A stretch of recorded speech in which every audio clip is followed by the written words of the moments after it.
Kau angkatku jadi mutiaramu, sebuah bintang di cakrawala. Namun kau mengenal diriku seutuhnya. Oh, berjalan bersamamu, kau bawaku dekat hatimu. Matamu memandangku, kau pilihku jadi kasihmu.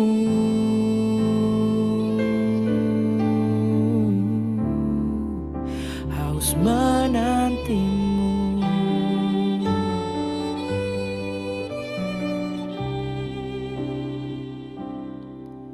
bagai sebutir pasir di tepian pantai. Namun kau angkatku jadi mutiaramu, sebuah bintang di cakrawala. Namun kau mengenal diriku seutuhnya.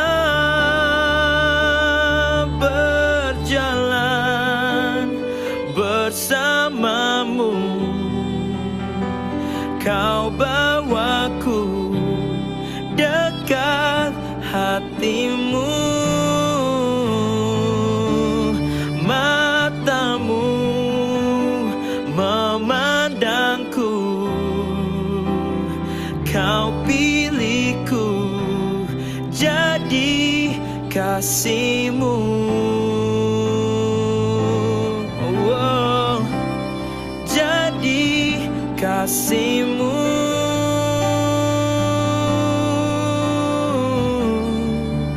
Haus menantimu.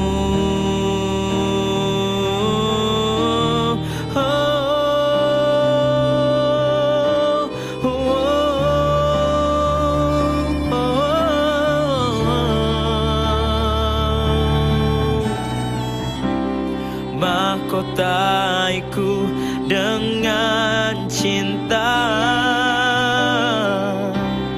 dekap erat selamanya. Terjagalah jiwaku, haus menantimu.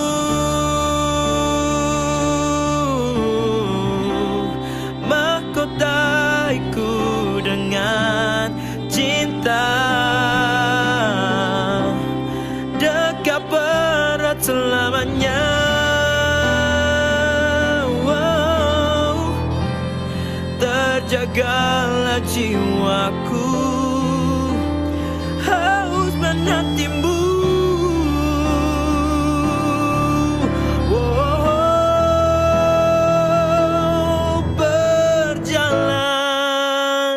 Bersamamu, kau bawaku dekat hatimu. Matamu memandangku, dan kau pilihku jadi kasihmu.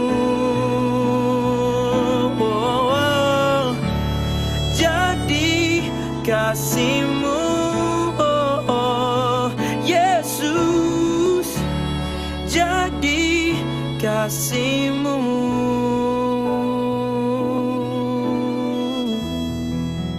Haus menantimu.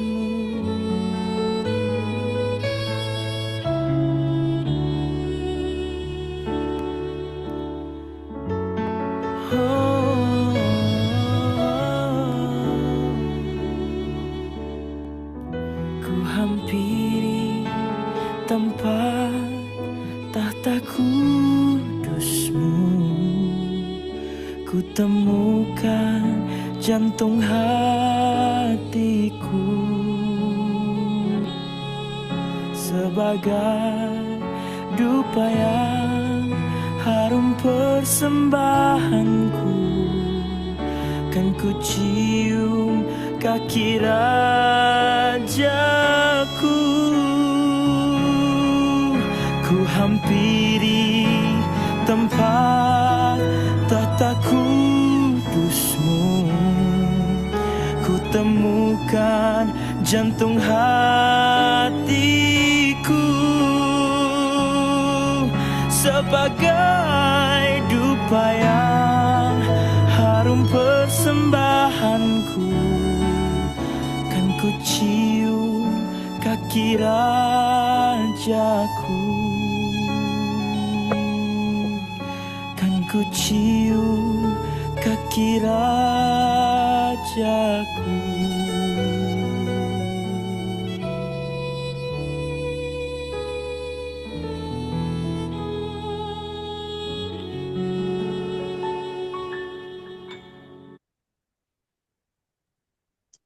Tuhan yang baik, kami bersyukur untuk hari ini yang baru sudah Kau sediakan buat kami. Terima kasih buat penyertaan-Mu yang selalu nyata, yang senantiasa membantu dan memberikan kasih sehingga kami dapat melakukan segala aktivitas kami dengan baik. Kami berdoa Tuhan buat semua kebenaran firman-Mu yang kami mau belajar nih Tuhan. Bukan hanya sekedar informasi, tetapi sebuah pewahyuan untuk mengubah kehidupan kami, supaya kami bisa bertransformasi dengan baik, supaya kami bisa serupa dengan gambaran-Mu. Hidup kami jadi berkat buat orang banyak dan memuliakan nama. Terima kasih Tuhan dan terjadi di dalam nama Tuhan Yesus. Haleluya. Amin. Selamat malam semuanya. Minal aidin wal faidin.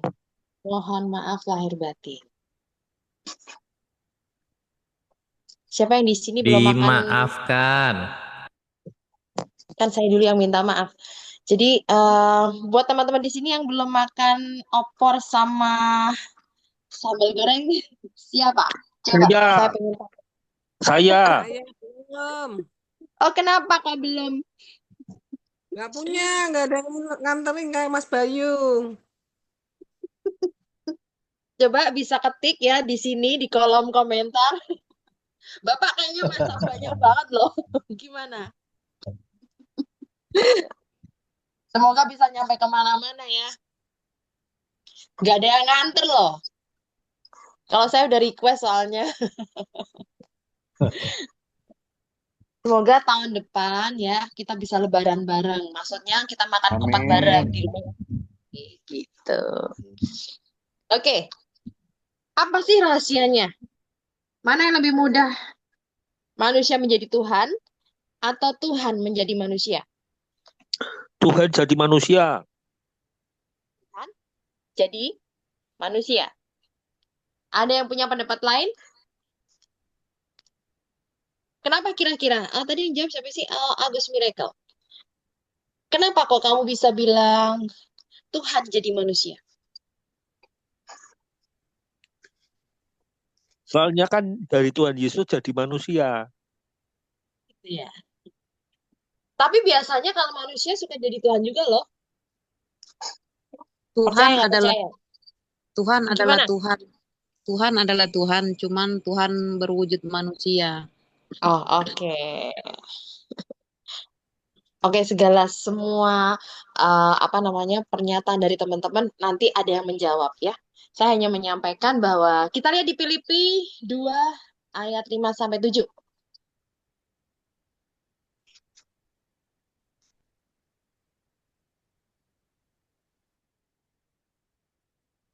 Filipi 2 ayat 5 sampai 7. Sudah? Saya bacakan. Hendaklah kamu dalam hidupmu, bersama menaruh pikiran dan perasaan yang terdapat juga dalam Kristus Yesus. yang walaupun dalam rupa Allah, tidak menganggap kesetaraan dengan Allah itu sebagai milik yang harus dipertahankan, melainkan telah mengosongkan dirinya sendiri dan mengambil rupa seorang hamba dan menjadi sama dengan manusia. Kira-kira saat membaca firman Tuhan ini,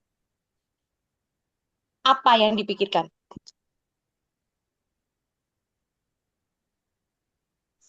Kira-kira apa? Ada yang bisa eh, menjabarkan kira-kira firman Tuhan di Filipi ini ngomong apa sih sebenarnya gitu? Ada nggak bisa bantu menerjemahkan? Di sini pada orang teolog semua loh, ayo. Pasti bisa. Masa nggak ada yang jawab? Ayo. Memberikan pendapat. Kira-kira teman-teman kalau baca di Filipi 2 ayat 5-7 yang bunyinya hendaklah kamu dalam hidupmu bersama menaruh pikiran dan perasaan yang terdapat juga dalam Kristus Yesus, yang walaupun dalam rupa Allah, tidak menganggap kesetaraan itu dengan Allah itu sebagai milik yang harus dipertahankan, melainkan telah mengosongkan dirinya sendiri dan mengambil rupa seorang hamba dan menjadi sama dengan manusia. Kira-kira teman-teman kalau dengar firman ini, pasti udah pernah dengar selalu ya. Kalau misalnya pas di gereja denger, terus pas komsel mungkin bisa denger. Kira-kira kalau misalnya membaca, mendengar firman Tuhan yang bunyinya seperti itu tadi, kira-kira apa yang ada di otak teman-teman semuanya? Mengajarkan saya untuk rendah hati, rendah hati. Oke, rendah hati. Ada lagi? Ya, saya juga down to earth, rendah hati Oke, gitu. rendah Tuhan hati. Yesus. Ada lagi?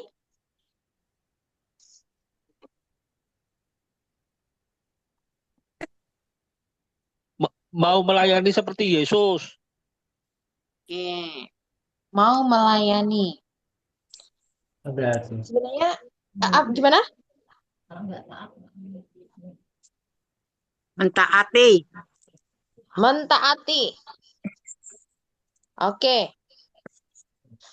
Jadi jawaban teman-teman itu benar, ya kan? Menggambarkan kerendahan hati seorang Tuhan yang tidak memandang semua, yang megah, yang indah, yang pokoknya yang dimiliki kealahan lah ya. Terus Tuhan itu memiliki kuasa, ya kan? Walaupun serupa dengan gambaran Tuhan, ya kan? Serupa dengan kalau Yesus tuh serupa lah dengan Tuhan ya. Tapi dia tidak memikirkan dirinya sendiri, tidak memikirkan keberadaannya sendiri. Tapi dia yang termulia melepaskan keberadaannya, rela lahir di kandang yang ya begitulah. Aku sebenarnya nggak ngerti ya, sebenarnya kandangnya tuh seperti apa. Tapi banyak orang yang menggambarkan eh apa ya namanya, ya agak bersih lah ya. Tapi kalau di Indonesia kandang domba itu ya begitu kan ya. Aku jadi kayak mungkin kalau di luar zaman dulu itu masih masih bisa layak buat tidur mungkin ya. Gambarannya aku nggak ngerti sebenarnya. Cuman di sini yang mau saya mau adalah menjadi bayi yang sangat tergantung pada perawatan dan belas kasihan waktu Yesus waktu waktu lahir ya. Hidup di bumi serba dibatasi oleh ruang dan waktu. Rela menjadi seorang hamba, biasanya dia dilayani oleh malaikat-malaikat, ya kan? Rela untuk dihina dan dikutuki. Dari yang paling atas rela untuk menjadi yang paling bawah, tidak mengenal dosa. Terus rela menanggung semua dosa manusia. Itu gambaran kerendahan hati yang paling besar menurut saya. Jadi kalau kita ngomong tentang Tuhan kok bisa ya apa namanya memangkas semua yang dimiliki itu demi menyelamatkan manusia. Apakah apakah kita sudah paling enggak ya berapa persen dari apa yang Tuhan Yesus lakukan itu sudah kita lakukan di dunia. Lanjut ya. Maria bisa saja bilang waktu Roh Kudus datang, dia bisa nolak sebenarnya ya. Tapi dia rela pengharapannya itu benar-benar dicabik-cabik sama Tuhan.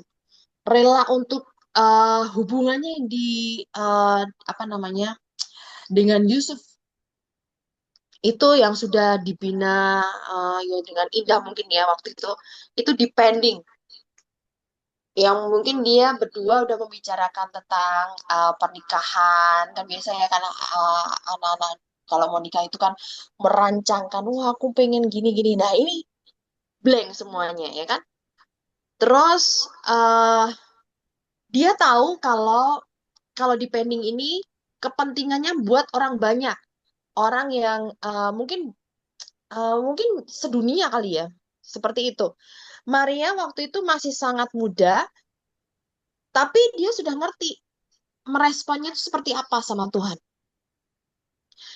Yusuf sempat sekali memikirkan dirinya sendiri, tetapi dia kemudian melepaskan mimpi dan cita-citanya, bahkan rela tidak melakukan hubungan suami istri sampai bayi itu lahir. Bisa dibayangin nggak konsep apa namanya konsep kerendahan hati yang mungkin kita semua mungkin nggak bakal bisa melewati atau melakukan hal itu. Bisa nggak sih kita memikirkan nasib orang banyak? Bisa nggak sih kita memikirkan gimana caranya berbagi? Gimana caranya kita mempunyai hati untuk mengasihi lebih lagi tanpa memikirkan kepentingan kita? Mungkin apa namanya ya kayak cerita Bapak waktu itu saya ambil ya. Bapak punya uang 50.000 nih. Tiba-tiba ada orang minta-minta waktu itu. Nah, mungkin buat Bapak 5.000 itu sudah besar. Iyalah itu untuk seorang yang minta-minta dikasih 5.000 pada saat itu udah dari 50.000 dikasih 5.000 itu udah sangat luar biasa ya. 30.000. Hah? Uangnya Berapa? cuma 30.000. Cuma punya uang 30.000. 30.000. 30.000 yang dia punya. Tapi dikasih 5.000, berarti masih simpan 25. Tetapi tahu nggak? Yang minta itu bilang gimana? Bisa nggak Pak, saya dikasih 50.000 gitu ya Pak ya? Iya. Coba, kira-kira mau nggak ngasih semuanya sama orang yang maaf notabene kita belum jelas.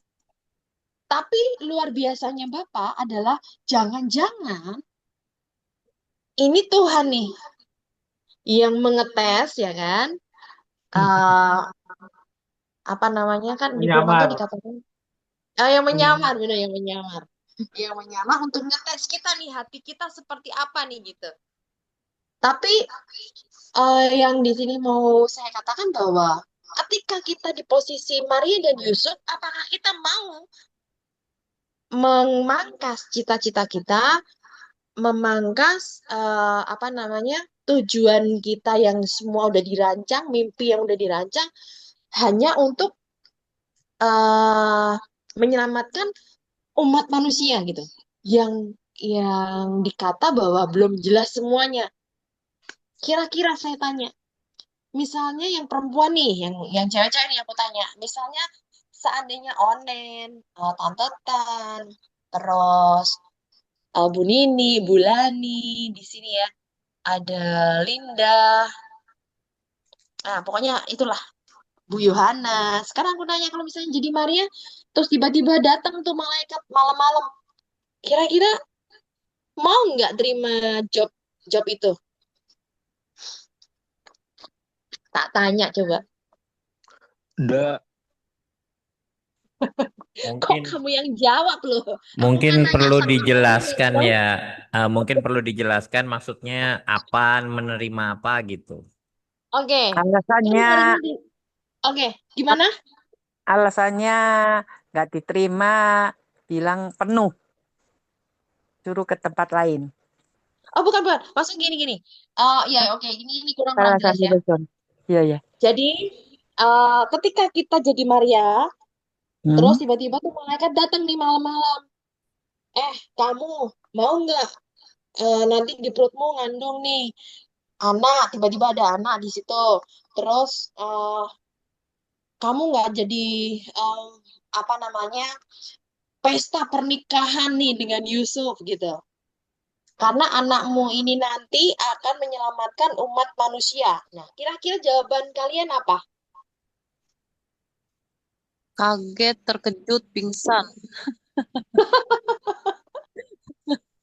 Kalau tantatan aku tahu jawabannya sih. Tuhan, Apa Apa? tante apa jawabannya? Ditolak. Ditolak. Ditolak Iya, iya. soalnya kaget. Dia kok hamil dulu. Kok Itu harus menanggung kan ya? iya, Nggak mau. Bener nggak tuh. mau. Jadi, nah sekarang yang cowok nih aku tanya, seandainya jadi Yusuf, kira-kira dapat mimpi, kamu nanti nggak jadi ya, apa namanya, membuat pesta yang megah dengan Maria, tapi kamu harus begini, begini, begini gitu, sampai anak ini lahir. Kira-kira apa jawaban teman-teman semuanya? Ayo Pak Bayu, Mas Bayu. ya ini jujur ya. Kalau kalau kita belum pernah dengar cerita soal Maria, nggak gampang loh, serius. Hmm. Nggak gampang. Serius, saya ngakuin posisi Yusuf itu nggak gampang. Serius, itu hebat itu Yusuf akhirnya ya karena Roh Kudus ya. Karena Roh Kudus kalau iya nggak gampang, benar-benar nggak gampang. Ya, kecuali kalau sekarang kita udah tahu, oh udah ada contoh kalau ditawari sekarang, oh siap bos, ya udah tahu siapa, ya kan? Yesus siapa, udah tahu.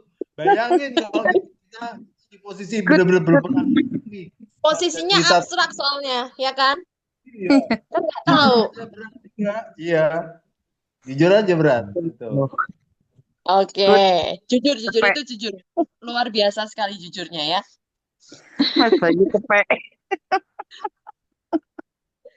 Apalagi di zaman seperti ini ya, ada pertanyaan seperti itu dari malaikat gitu tiba-tiba mungkin kayak aneh gitu, "Hah, gede banget gitu." Ya kan, dan datang putih terus datang ngomong seperti itu. Mungkin pingsan juga. Kalau saya mesti pingsan juga sih. Oke, lanjut. Buat saya yang apa namanya membaca kisah kisah Yesus ya, kisah Yesus dari dia lahir sampai dia melakukan mujizat, itu sangat apa ya, eh excited gitu loh. Ih, ya ampun ternyata Tuhan itu membuat berbagai macam kayak kamu tuh udah tak ciptain seperti ini dan kamu nanti melakukan ini gitu. Dan semuanya itu nggak ada yang miss, semua dilakukan dengan baik gitu. Tapi kalau mungkin kalau kita sebagai manusia mungkin ada kayak gininya ya, nawar-menawar nih. Aduh, ini tak lakuin besok aja lah Tuhan, nggak apa-apa lah kali ya. Nah, kayak gitu. Alah, nggak apa-apa yang kemarin nggak tak lakuin juga nggak apa-apa kok, nggak ada apa namanya, nggak ada komplain-komplainnya gitu dari malaikat juga nggak ada komplain gitu. Kita selalu seperti itu, tapi kalau Tuhan Yesus tuh enggak. Jadi dia selalu melakukan hal itu sesuai gitu loh. Semua endingnya pun yang akhirnya dia tahu bahwa dia di mati di kayu salib gitu sampai mungkin rasanya menyakitkan sekali ya. Tapi dia lewatin semuanya itu ya walaupun ada takutnya ya di akhir mau cerita itu Yesus ada takutnya, ada rasa yang dia sampai menangis peluh darah gitu. Itu dia rasakan sebagai kayak rasa manusianya ada gitu. Saya senang membaca firman Tuhan yang eh, apa yang namanya kisah kayak anak yang hilang, mujizat 502 ikan, terus Petrus berjalan di atas air gitu, terus Daud mengalahkan Goliat dan semuanya itu. Dulu sering kayak apa namanya kayak selalu over gitu loh memikirkannya gitu. Jadi kayak nggak ngerti kalau itu bahwa itu adalah pewahyuan Tuhan. Itu adalah apa namanya? Kalau kamu nanti ngalamin gini, ini Goliatmu nih. Kamu harus punya ketapel, kamu harus melawan itu dengan firman Tuhan, dengan kekuatan Tuhan, bukan dengan kekuatanmu sendiri. Nah, itu kan pewahyuan dari Tuhan sebenarnya. Sebenarnya firman Tuhan ini adalah jawaban kita dalam menghadapi segala kesulitan kita di dunia. Tapi kadang kita menolaknya. Kadang kita itu eh, kayak apa ya namanya? Allah cuman tulisan doang. Allah ini pernah aku denger kok gitu loh. Tapi sebenarnya itu tuh kayak hidup gitu loh. Kalau teman-teman baca, iya ya, kemarin aku ngalamin ini loh. Kan suka suka tuh orang nulis 5 roti 2 ikan gitu. Mujizat tiba-tiba terjadi terus tulis tuh di status 5 roti 2 ikan. Sebenarnya mereka tuh ngerti nggak sih yang ditulis itu benar-benar hidup gitu. Tapi kebanyakan teman-teman itu nggak pernah ngerti, nggak pernah sadar bahwa firman Tuhan itu adalah hidup dalam kehidupan kita. Itu sebabnya sewaktu saya kayak apa ya namanya over untuk memikirkan bahwa ya udahlah itu cuman kata-kata tok gitu. Itu saya bertobat gitu loh. Jadi saya selalu memberikan ekstra atau perhatian khusus di dalam membaca kisah-kisah Tuhan. Di saat kita membaca firman Tuhan, di saat kita merenungkan kebaikan Tuhan dalam firman Tuhan itu. Gila ya dia melakukan dari awal sampai akhir apa namanya yang cerita Yusuf yang mungkin gambarannya ceritanya aja sampai dikucilkan sama keluarganya, terus dijual, terus masuk penjara. Tapi endingnya Tuhan buat luar biasa gitu. Karena apa? Ketaatan. Bagaimana keadaan manusia sebelum dan sesudah dosa itu masuk. Dan ini membantu saya untuk mengerti tentang kemanusiaan kita, juga rencana Tuhan dalam hidup kita. Kita baca di Kejadian 2, ayat 16 sampai 17. Kejadian 2, ayat 16 sampai 17. Aku pengen Andreas dibaca. Kejadian berapa? Kejadian 2, 16 sampai Iya. 17.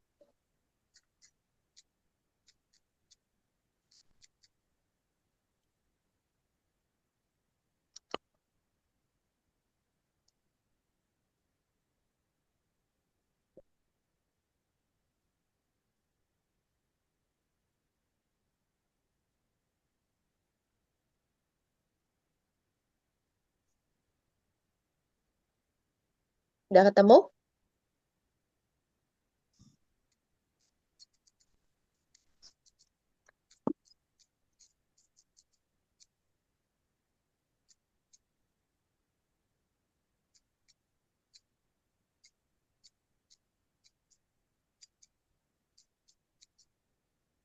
Kejadian 2, ayat 16 sampai 17. Iya, Andreas bisa baca?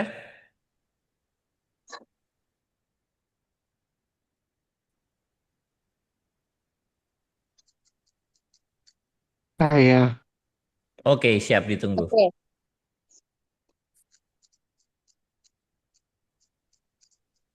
Alkitabnya masuk ke kamar kali ya.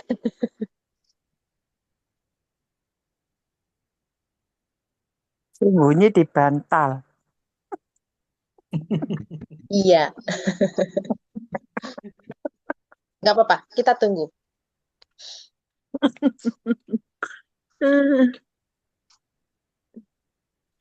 Udah belum? coba ulangi, Kejadian 2, tadi apa? Kejadian 2, ayat 16 sampai 17. Kejadian 2. Mm-mm. Lalu Tuhan Allah memberi perintah ini kepada manusia, semua pohon dalam taman ini boleh kau makan buahnya dengan bebas. Tetapi pohon pengetahuan tentang yang baik Dan yang jahat itu, janganlah kau makan buahnya, sebab pada hari engkau memakannya pastilah engkau mati. Engkau mati. Kira-kira kalau misalnya kita nih ada di saat kejadian itu, kira-kira kita akan tahan nggak makan buah itu nggak? Kira-kira. Bisa ya enggak, bisa tidak. Berarti kamu makan? Kalau misalkan dalam kehidupan sehari-hari itu ya ada saya tidak punya uang, harus ada pinjaman online. Saya bisa Mm-mm. ngambil, saya bisa ada tidak, ya saya ngambil tidak. Saya sudah tahu akibatnya kok. Oke. Tapi kalau misalnya kamu hidup di eh, zaman di Kejadian 2 ayat 16 sampai 17 ini kira-kira kalau Tuhan ngomong kayak gitu, kamu makan nggak? Eh, Ya enggak, soalnya karena Dilarang. Tuhan sudah menetapkan batasannya. Oh gitu ya. Berarti aman nih. Oke, ada yang lain? Dimakan nggak kira-kira? Kalau aku aja manusiawi aja. Akan aku makan Makan. apalah. Kita nggak Makan kan? gampang loh. Iya, Iya, dimakan. betul. Oke. Siapa tim makan, siapa tim nggak makan? Aku nggak makan. Kalau aku nggak makan. Kapan, Bu? Daripada Hebat makan dia terus, nggak pada makan. Kalau aku pasti makan itu. enggak Jujur daripada makan terus mati. Kalau aku nggak makan Kak karena dilarang Ini makan. ini tim lapar dengan tim tidak lapar berarti ya. Iya. Masalahnya bukan masalah lapar enggak melapar, akibat dari makan itu kan mati, itu jelas dinyatakan di ayat Mati, yang kalau 17. makan itu. Nah, Kan makan mati dilarang. sama Ya, aja tapi makan racun, masalahnya, ngapain dimakan? tapi masalahnya kan di situ kita nggak memikirkan bahwa mati itu kayak gimana kan waktu konsepnya si Adam dan Hawa kan nggak ngerti mati itu gimana, Pak. Tapi kan artinya masih ada pilihan ya. Artinya lalu Tuhan memberi perintah kepada manusia, semua pohon dalam taman ini boleh kamu makan, berarti kan masih ada pilihan. Ya. Tapi ngomong-ngomong sekarang kita memang bilang nggak makan, ada yang makan. Tapi kalau posisi kita dijadikan Adam dan Hawa, tetap juga kita makan sudah saat itu memang. Iya. Itu. Itu belum Ya, tahu kecuali kalau kalau nggak ada pilihan, seperti halnya di Tapi masalahnya gini loh, Pak. Buah itu tuh buah yang beda dari yang lain. Warnanya beda, kelihatannya kinclong. Mungkin juga berkilau-kilau gitu kan. Itu. Nggak boleh sombong. Kalau saya memang nggak makan buah. Tapi yang menarik di sini, di saat kita mempelajari konsep kemerdekaan yang Tuhan maksud itu adalah ada batasannya gitu loh. Nah itu yang membuat kadang kita sebagai manusia adalah coba nggak ya gitu loh. Kita nggak kalau mungkin Adam dan Hawa apa memikirkan dia akan mati, karena dia cuma berdua doang gitu waktu itu ya. Ini aku coba menjadi Adam dan Hawa aja deh. Kalau aku sih melihat gimana Mas Bayu? Betul, benar. Kita waktu itu cuma berdua. Kita kita belum pernah tahu kisah seperti ini loh. Kita pikir posisi seperti itu loh. Belum tahu cerita seperti ini. Pasti tetap akan tergiur. Apalagi iblis, kita belum tahu kalau saat itu iblis ya. Nah, kita terayu kok pasti. Iya, itu simpelnya aja gitu loh. Adam dan Hawa yang hidup di taman Tuhan, katakanlah seperti itu, dia bisa tergoda. Apalagi kita di dalam dunia ini kan gitu loh. Ini kita mencoba memakai Aku mencoba untuk masuk ke itu di dalam kisah ini aja deh. Jadi batasan yang Tuhan kasih itu sebenarnya udah ada. Kamu kalau makan, kamu akan mati. Kan gitu. Tapi ketika kita ngelihat itu buah itu berbeda, kayak kemecer banget ya, aduh ya ampun kok piye banget gitu. Itu pasti kan terlayu dan gila rasanya beda banget gitu. Itu sebagai manusia. Cuman kan gini, masalahnya iblis kan menggodanya nggak ke Adam ya kan. Perintah ini diberikan ke Adam. Iblis menggodanya nggak ke Adam, menggodanya ke Hawa. Tapi makan juga kan si Adam. Lewat Hawa. Ya itu nggak bisa disalahin kayak gitu juga. Merancangkan. Yang penting makan. Iya, tapi kan Iya, merancangkan. ya artinya gini, artinya Adam tidak konsisten dengan perintah Tuhan juga.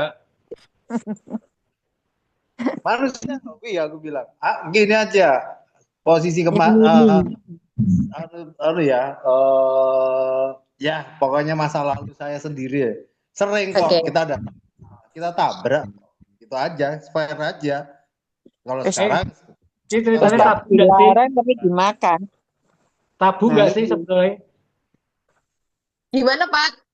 Tabu atau cerita wong sing wis mati ini?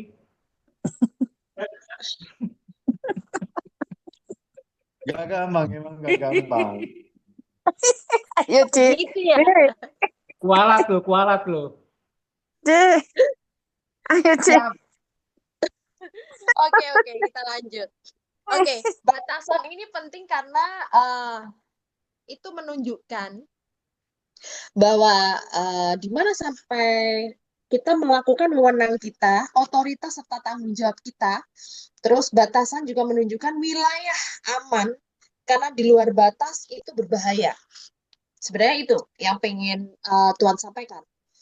Setiap negara punya batasan baik dalam sisi darat dan laut kan gitu ya. Kita tahu itu. Udara juga.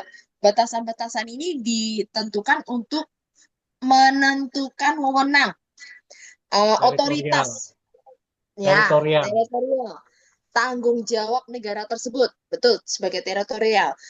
Sebagai warga negara kita bebas beraktivitas sampai wilayah perbatasan yang sudah ditentukan.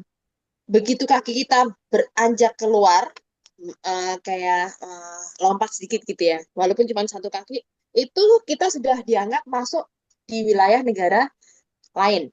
Kita bisa ditangkap, mungkin bisa dimasukkan tanpa mempunyai visa.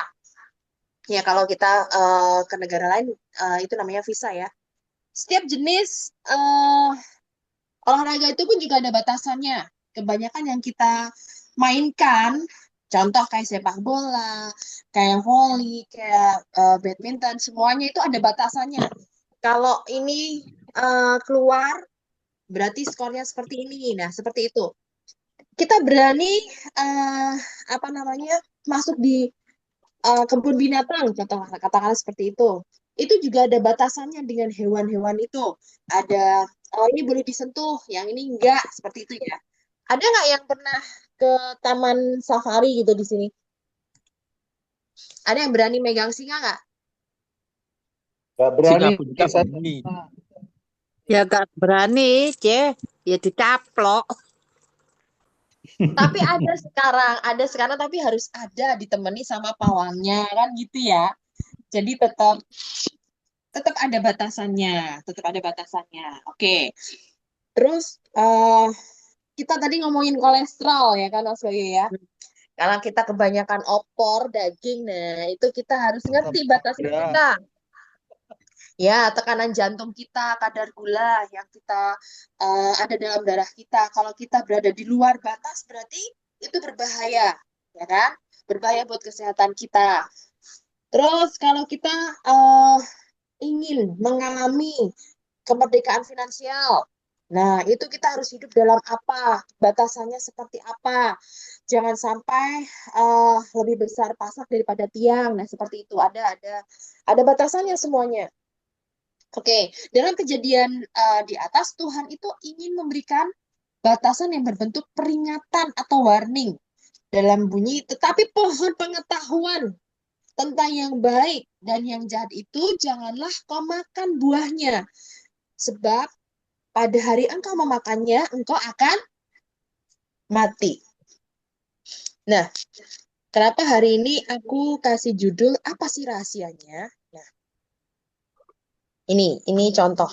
Ilustrasinya adalah barang-barang yang kita beli. Biasanya kalau kita beli apa sih namanya kayak elektronik lah, elektronik itu kan ada cara pemakaian kayak gitu-gitu. Aku pernah tuh kemarin waktu kapan ya? Waktu kapan itu aku pakai microwave, tapi aku manasinnya tuh pakai plastik deh, plastik yang nggak tahan mikro. Nah, di situ padahal cuman 1 menit 30 detik doang. Tapi itu udah gosong, udah, wah baunya udah gimana gimana. Nah, seperti itu. Karena saya nggak ngeliat itu plastik ada tulisannya tahan microwave atau enggak. Nah, seperti itu. Loh, kok di Loh, sharing ya di sini ya? Nah,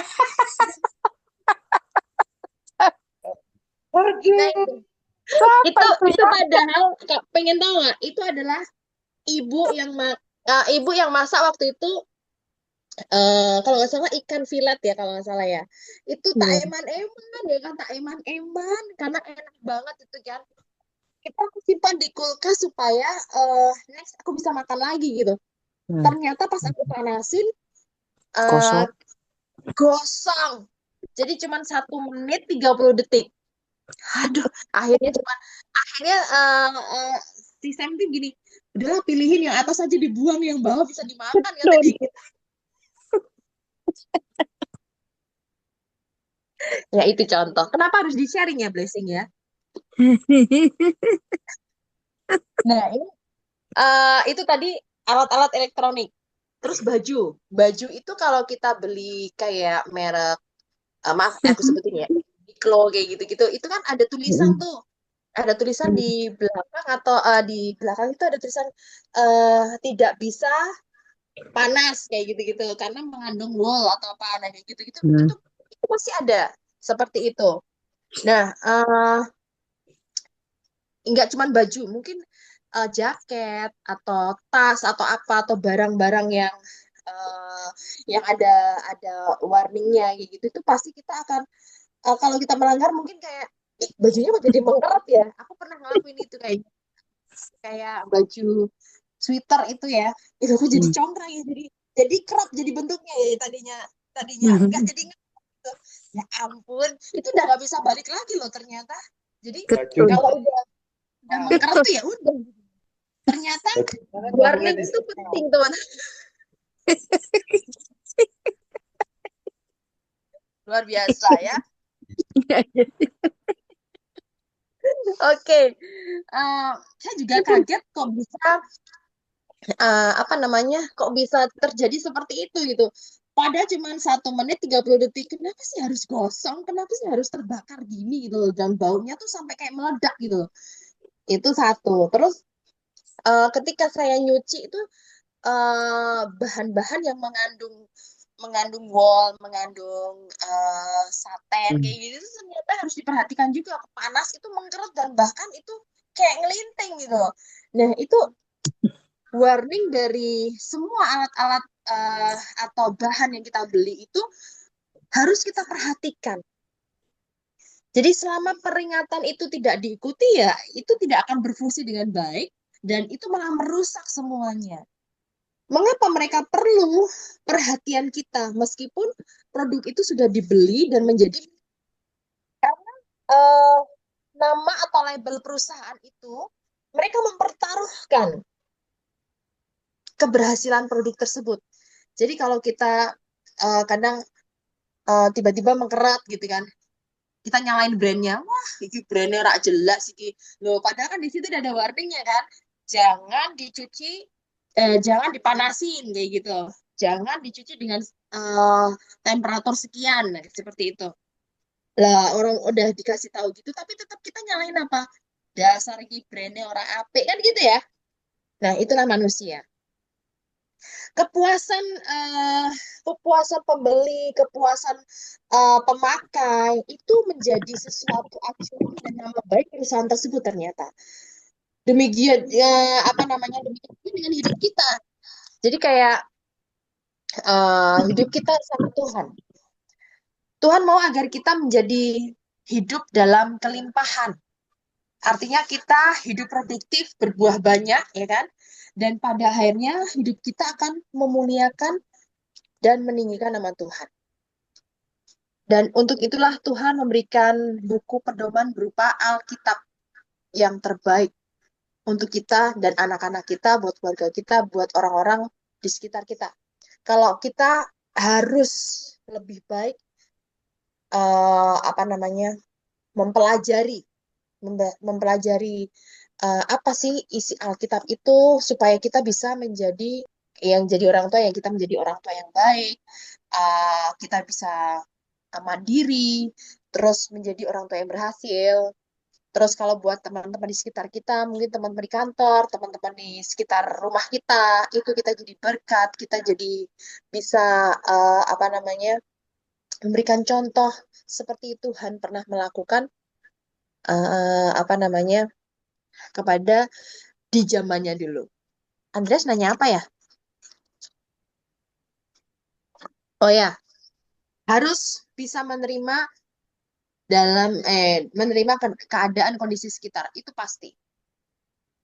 Itu sebabnya di Alkitab kita melihat bagaimana Tuhan membawa bangsa Israel itu keluar dari penindasan bangsa Mesir dan masuk ke dalam tanah perjanjian. Karena Tuhan ingin agar umatnya mengalami kemerdekaan dan bebas dari penindasan. Kita baca di Keluaran 2, 23 sampai 25. Keluaran 2, 23 sampai 25 yang bunyinya seperti ini. Bertahun-tahun kemudian Raja Mesir meninggal, tetapi bangsa Israel masih mengeluh karena mereka diperbudak sehingga mereka berteriak minta tolong. Cerita mereka sampai kepada Tuhan. Tuhan mendengar mereka dan ia mengingat janjinya dengan Abraham, Ishak dan Yakub. Ia melihat orang-orang Israel diperbudak, maka ia memutuskan untuk menolong mereka. Tuhan selalu ingin melepaskan umatnya dari perbudakan. Karena ukuran standar manusia, Tuhan itu menciptakan itu untuk merdeka, untuk bebas, untuk lepas.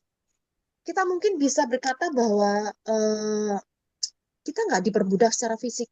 Tetapi banyak di antara kita diperbudak oleh dosa. Kita keterikatan, kita mempunyai kebiasaan buruk, kita mempunyai karakter, terus tertindas dengan ketakutan, kekhawatiran yang berlebihan. Mungkin kita sehingga kita nggak bisa melakukan hal itu dengan benar. Padahal kan Alkitab mengajarkan kita hidup benar. Nah, ini ada ilustrasi teman-teman. Ada seekor lalat. Kalau lalat itu bisa terbang kemana-mana kan ya. Terus bisa menclok sana, menclok sini gitu kan. Nah, suatu hari dia itu masuk ke botol sirup. Yang tadinya dia bebas kemana-mana, ya kan, yang emang lalat kayak gitu-gitu suaranya kalau nggak salah. Nah, terus dia masuk ke botol sirup itu. Dan suatu saat dia berpikir bahwa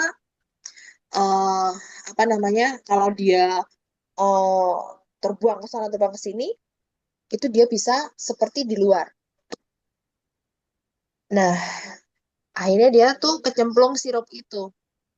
Jadi nempel, lengket semua, basah, nggak bisa terbang. Semakin dia mencoba, dia semakin masuk ke dalam sirup itu. Lalat itu nggak bergerak meskipun sudah mencoba untuk keluar. Sampai suatu saat dia merasa capek, ngerasa udah nggak mau mencoba lagi, terus menyerah dengan keadaan. Jadi lalat ini bisa cuma diem doang, nggak bisa menolong dirinya sendiri. Yang ia perlu dia pikirkan adalah, adakah orang yang bisa menolongnya keluar dari sirup itu? Kalau kita jadi lalat itu, mungkin menunggu orang yang bisa membuka tutup botol itu terus mengeluarkan lalat itu mungkin lama ya. Tapi kalau kita ngerti di mana kita bisa minta tolong, itu pasti cepat. Ngerti nggak maksudnya? Di Mazmur 121 itu judulnya aja pertolongan Tuhan ya. Dari manakah pertolonganku kalau nggak dari Tuhan? Jadi itu adalah kunci sebenarnya teman-teman. Kalau kita nggak ngerti di mana kita meminta pertolongan, di situ jalan kita akan salah. Ketika kita ada kesulitan terus kita meminta tolong sama orang, enggak, Tuhan dulu.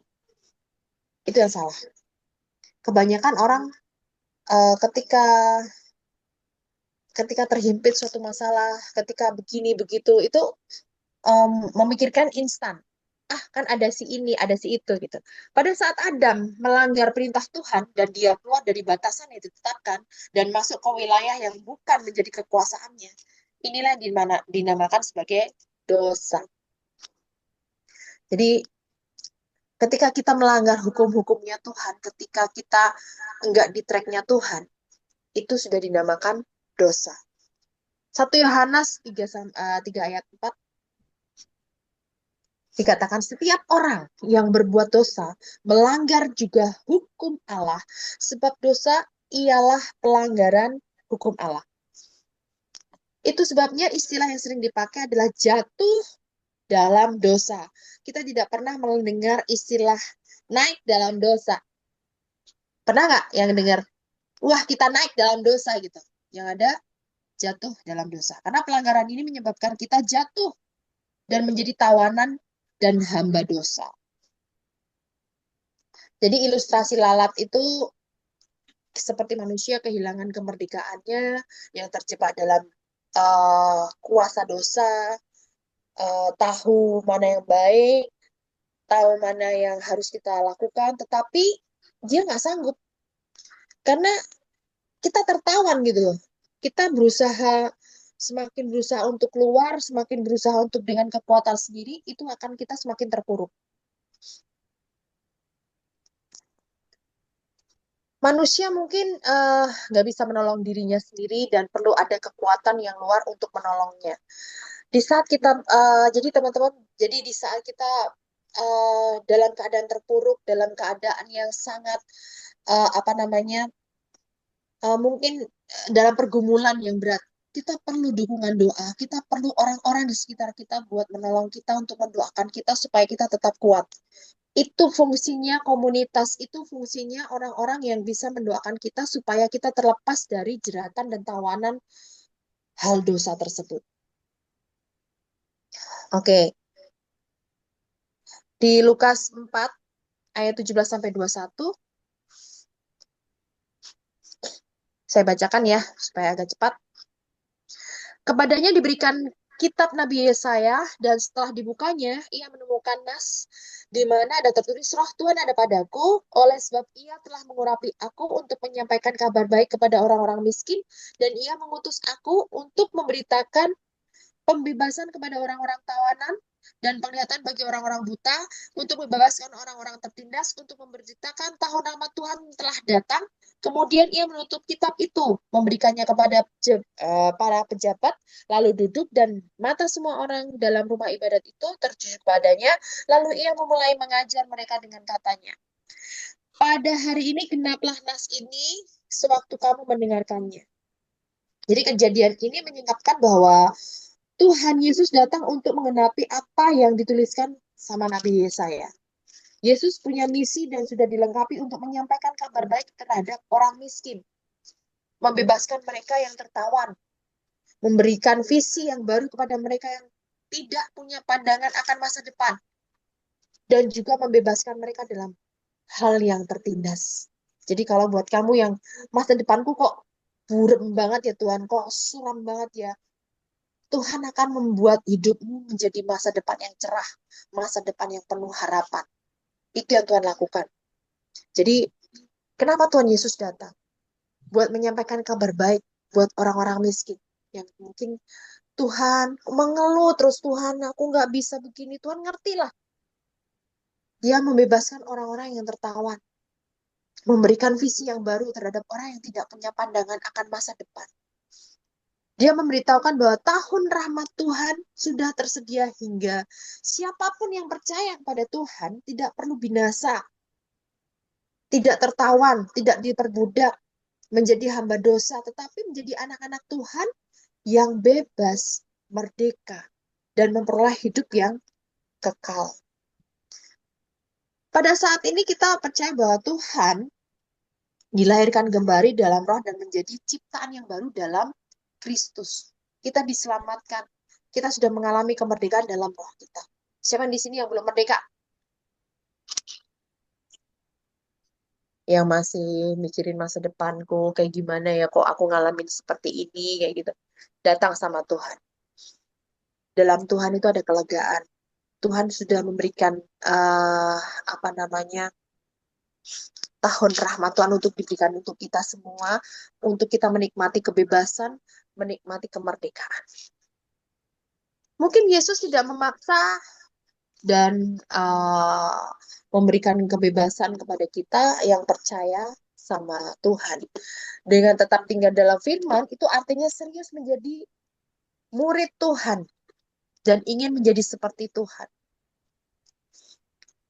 Jadi di saat kita percaya Tuhan, kita memang sudah diselamatkan. Tapi mental dan karakter kita tidak langsung berubah. Jadi kita perlu menjadi murid. Sama seperti bangsa Israel ketika mereka keluar dari perbudakan Mesir, bukan berarti mereka langsung bisa melepaskan diri dari mental perbudakan itu. Jadi selama mereka tuh ditawan jadi budak, jadi mentalnya tuh nggak langsung berubah jadi orang yang merdeka gitu loh. Tapi masih mental-mental itu masih dimiliki. Sama seperti kita mungkin yang mindsetnya kita perlu diubah untuk melihat Tuhan ini seperti ini loh. Dalam hidup kita tuh udah luar biasa dia memberikan mujizatnya setiap hari. Tapi walaupun kita apa namanya belum Tuhan, aku masih kurang begini, kurang begini. Nah, itulah manusia. Tetapi dalam firman Tuhan yang artinya menghormati pada perintahnya, memperlihatkan peringatan yang tidak keluar dari batasan yang diberikan. Kemerdekaan yang sesungguhnya itu hanya dapat dinikmati dalam ketaatan sama Tuhan. Jadi, kenapa saya kasih judul, apa sih rahasianya? Rahasianya cuma taat sama Tuhan. Percaya sama Tuhan. Ambil keputusan untuk tetap tinggal dalam firman-Nya. Jangan seperti orang-orang yang percaya sama Tuhan, mau menerima keselamatan, hidup kekal, tapi tidak mau tinggal dalam firman Tuhan. Mau menerima keuntungan, tapi tidak mau melakukan kewajibannya. Ini yang sering kita lakukan. Mau menerima berkat, tapi tidak mau menyalipkan daging. Nggak mau, apa namanya, menabur. Jadi maunya ikut menuai, tapi nggak ikut menanam. Itu yang sering kita lakukan. Setiap kali kalau kita baca firman Tuhan, yang kita gunakan untuk mengajar, menyatakan kesalahan, mendidik orang dalam kebenaran. Tapi dengan kata lain tuh, firman Tuhan ini walaupun kalau buat saya itu nandes ya, karena itu terjadi, itu hidup benar-benar gitu kan. Jadi kebenaran itu walaupun tidak enak didengar di telinga, terutama buat kadang kan kita kalau misalnya apa namanya menasihatin orang itu kadang dengan pakai firman Tuhan ya, walaupun firmannya itu agak nandas atau menyakitkan, itu sebenarnya kalau kita semua ngerti, respon hati kita sadar, kita akan cepat langsung koreksi, cepat langsung berubah, mindset kita akan berubah. Itu sebabnya kadang firman Tuhan ini dipakai sebagai suatu alat ya. Cuman apa namanya? Kadang kita salah untuk meresponnya. Nah, untuk ayat terakhir, nggak usah ayat terakhir ya, nggak apa-apa. Matius 9 ayat 12 dikatakan, Yesus mendengarkannya dan berkata, bukan orang sehat yang memerlukan tabib, tetapi orang sakit. Kadang kita nggak pernah ngerti kalau diri kita itu sakit sebenarnya. Sebenarnya kalau kita butuh persekutuan, datang ke gereja, itu sebenarnya kita lagi sakit. Tapi kadang orang mengatakan bahwa dirinya, gue sehat, gue normal. Tapi sebenarnya kita tuh lagi sakit. Kita butuh firman Tuhan untuk mengobati luka kita. Kita butuh dukungan teman-teman untuk mendoakan kita supaya kita jadi kuat dalam Tuhan. Karena kita ngerti bahwa kalau kita sudah dewasa, mengerti bahwa ini adalah kebaikan untuk kita, tetapi kita kadang kayak anak kecil. Kebanyakan kita suka membawa ke dokter, nangis, tapi kalau dokter itu ngasih obat pahit dan sebagainya, kita akan, nggak mau, aku yang manis aja. Itu anak kecil. Di Kairos, mungkin kebanyakan kita melakukan harus dewasa dalam iman. Kita harus ngerti.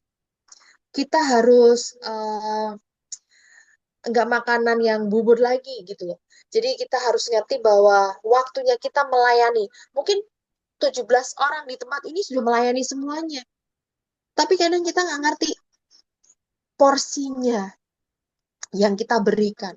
Seperti khotbah Bapak waktu itu, kenali ladangnya, kenali tanahnya, supaya kita ngerti di mana kita akan memberi taburan, memberi benih. Kebenaran mungkin tidak selalu enak di depan, tapi mungkin enak di belakang. Sedangkan dosa itu adalah kebalikannya.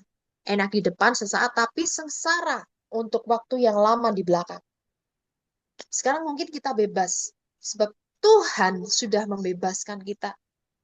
Dan itu menjadi kekuatan kita untuk tetap stay, untuk tetap dalam track-nya.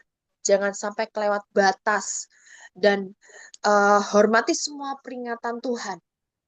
Kerjakan dan keluarkan potensi kita supaya kita berbuah banyak dan nama Tuhan ditinggikan dalam hidup kita. Mungkin itu.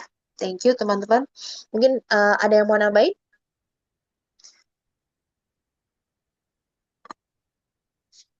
Ayo, banyak banget loh di sini loh. Ya, Ada Pak mau Ridwan, ada nambahin. Mas Bayu. Yang mau Ya, nambahin silakan. Atau ada ada pertanyaan Bulani, juga boleh. Ayo. Ayo, siapa yang mau nambahin? Kan kita sama-sama belajar ya.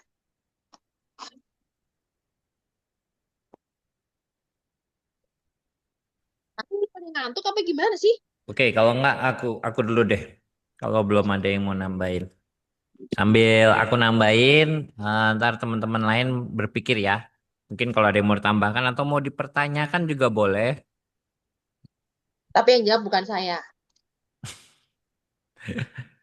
Oke, jadi lanjut ya. Jadi sebagaimana yang dibahas istri saya, dia bilang tentang rahasianya itu kita melakukan sesuai dengan firman Tuhan. Kita mengerti firman Tuhan, rahasianya ada di firman Tuhan. Saya suka ngomong sama banyak orang. Alkitab itu sebenarnya adalah rahasia Tuhan. Yang kalau kita cuma baca doang, percayalah pasti nggak banyak ngerti apa-apa. Karena di Alkitab itu banyak sekali rahasia-rahasia Tuhan yang kita harus singkapkan dan kita harus bawa di dalam Tuhan. Makanya sebelum baca firman selalu saya ajar semua, yuk doa dulu nih. Minta Tuhan singkapkan.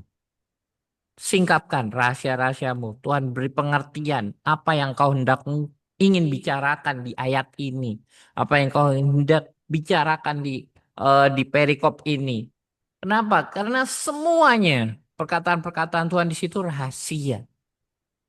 Karena tertulis sendiri, kemuliaan Tuhan ialah merahasiakan sesuatu.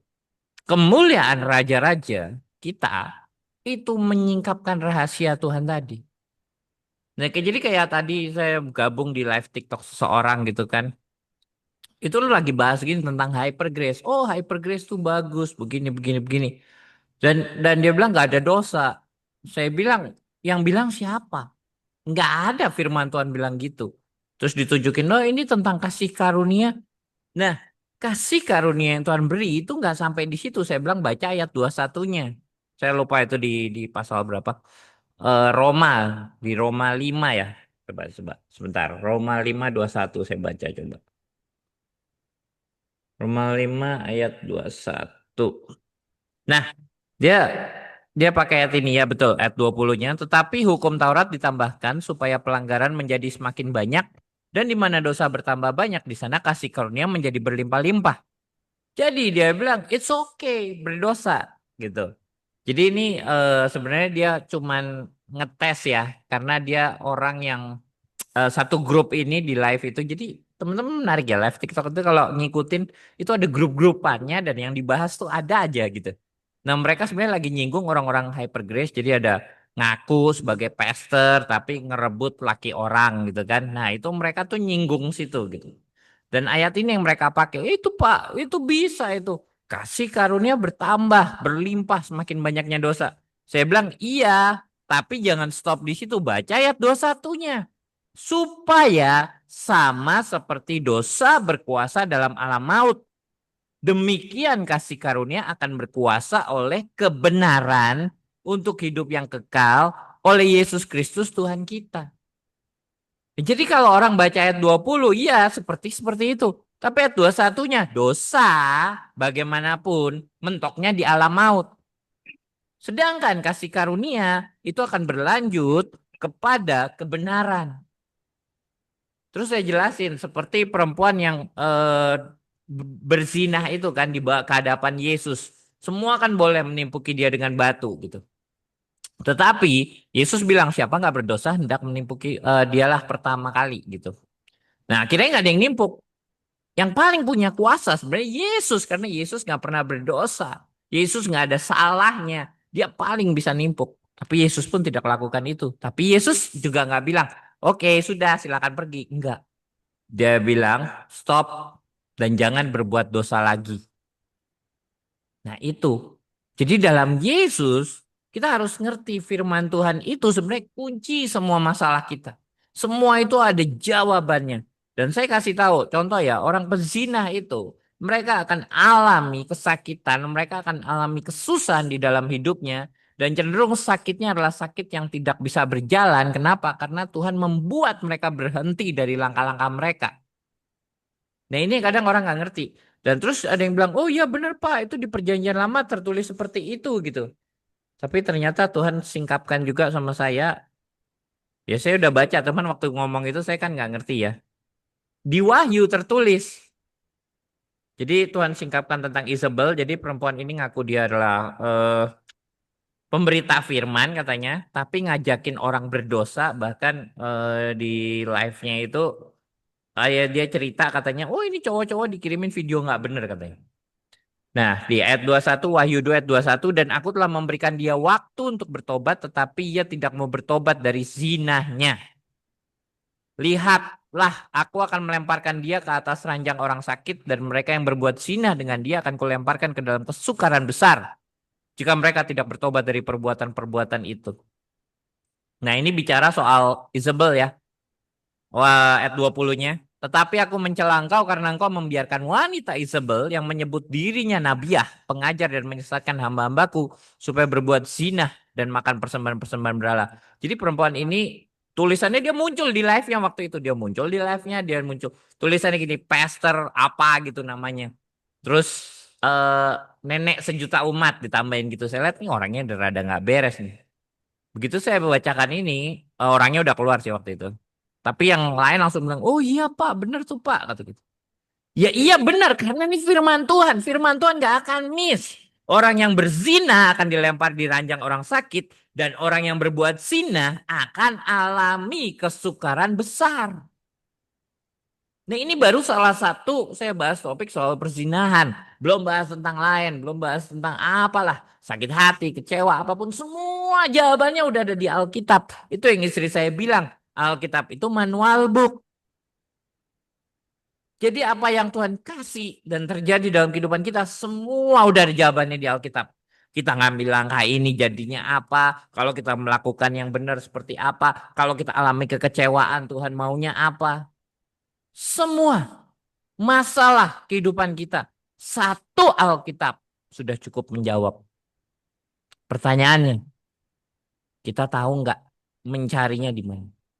Tapi saya mau bilang, kalau Anda nggak tahu, minta Roh Kudus tuntun Tuhan, pimpin aku. Pimpin aku. Dulu waktu saya nggak ngerti Alkitab apa, cuman saya taruh gini, Tuhan pimpin, tuntun, buka, jebret. Ada ayat ini, baca. Dan ya Tuhan dulu menuntun saya seperti itu, bacanya persis tepat. Tapi lama-lama Tuhan mulai ajari. Sampai saya ngerti, saya bilang Alkitab itu sebenarnya dari PL ke PB, itu tuh kayak eh, benang yang saling terkait satu dengan lain dari perjanjian lama ke perjanjian baru balik perjanjian lama lagi, perjanjian lama balik ke perjanjian baru lagi. Itu benar-benar begitu luar biasa Alkitab kita. Makanya saya bilang semua problem kita tuh ada jawabannya di Alkitab. Minta Tuhan tuntun. Itu yang bisa saya tambahkan. Tuhan berkati. God bless. Yang lain silakan.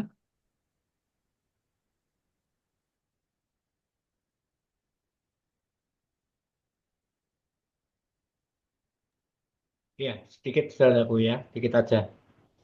Jadi kalau tadi di awal Anas sampaikan lebih mudah mana alam alam menjadi manusia atau manusia menjadi Allah, saya katakan sama-sama mudahnya saudaraku.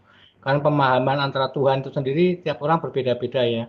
Tuhan yang berarti penguasa, Tuhan yang berarti pencipta alam semesta, Tuhan yang berarti maha itu berbeda. Artinya Tuhan dalam konteks yang sebenarnya, dalam konteks aslinya adalah sesuatu yang dimana kita menyerahkan otoritas kita dan sesuatu itu menguasai kita secara mutlak itu yang namanya Tuhan. Ya, tanpa kita sadari kita sudah menuhankan Tuhan-Tuhan yang dalam tanda kutip saudaraku, bahkan di agama sebelah menyatakan pada hari akhir umat manusia akan menuhankan hawa nafsu. Nah, pertanyaannya hawa nafsu kok jadi Tuhan itu Tuhannya bagaimana maksudnya?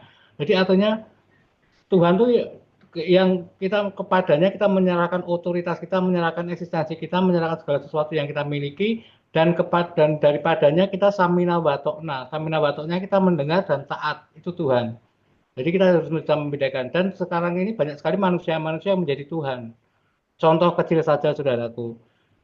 Kalau di agama sebelah, di ini kepercayaan sebelah menyatakan iya karena budaya kenastain ya, artinya kepadanya lah kita menyembah, kepada dia pula kita memohon pertolongan. Tapi tanpa kita sadari, kita yang hidup di akhir zaman ini seringkali kita menuhankan manusia.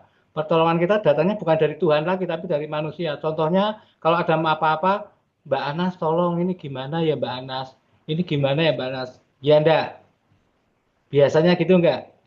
Padahal kalau kita di Kairos, kita yang dititik beratkan adalah bagaimana kita mengajari jemaat untuk mengerti rahasia Tuhan dan mengerti rahasia berkat yang dari sumbernya itu sendiri. Jadi kita mengajari jemaat-jemaat yang ada di Kairos untuk mencari sumbernya, bukan mencari berkatnya. Jadi kita itu adalah saluran berkat yang memberikan segala sesuatunya yang Tuhan sudah percayakan kepada jemaat yang ada. Tapi seringkali disalahartikan oleh jemaat-jemaat yang dalam tanda kutip, justru disalahartikan kita menjadi sumber berkat ya, ini yang namanya menuhankan manusia. Maka seringkali tadi saya sampaikan manusia menjadi Tuhan atau Tuhan menjadi manusia sama-sama mudahnya saudaraku. Kalau kita bicara masalah Tuhan menjadi manusia mudah banget, tapi manusia juga bisa menjadi Tuhan dalam pengkondisian tertentu. Dalam kota-kota tertentu manusia bisa menjadi Tuhan. Ketika kita menggunakan metode bahwasanya manusia itu berkuasa atas diri kita dengan kekayaan, kekuasaannya sehingga samina watokna dia katakan ya, dia katakan dan kita terima dan kita lakukan, itu kita sudah menuhankan manusia. Sama halnya manusia sudah menjadi Tuhan buat setiap saya dan saudara. Makanya Kairos lebih seringkali menitik beratkan pada bagaimana kita mencari dan berusaha untuk menggapai yang namanya sumber berkat. Jangan pernah cari berkatnya. Kalau kita cari berkatnya hilang, habis, musnah. Tapi kalau kita mencari sumber berkatnya, sumber berkat yang artinya dari Tuhan, itu berkesinambungan dan tidak berkesudahan. Ya, seperti lagi menyatakan janjimu seperti fajar pagi hari, tidak akan pernah terlambat dan itu akan terus terjadi dalam setiap waktunya Tuhan. Sampai pada batas waktu Tuhan tentukan sudah selesai. Ya, jadi ini adalah yang ingin saya tambahkan. Jadi artinya yang ingin saya sampaikan tadi saya sampaikan lebih mudah mana manusia menjadi Tuhan dan Tuhan menjadi manusia sama-sama mudah. Tinggal pemahamannya apa? Pemahamannya Tuhan yang artinya kairos, kurios atau Tuhan yang teos. Yang ini harus kita pahami ya. Itu nanti kalau mau bicara masif gimana tuh Pak? Teos dengan kurios nanti tanya saya aja yang lebih ngerti nanti ya. Itu aja sih. Tuhan Yesus memberkati. Menambahkan dan menambahkan masalah ke saya. Oke, oke. Lanjut, ada teman-teman yang mau bertanya atau mau menambahkan apa? Ini luar biasa ini hari ini. Udah pada ngerti semua kayaknya. Semakin Saya mau dewasa. nanya dong, Pak. Oh ya boleh, silakan. Sebentar.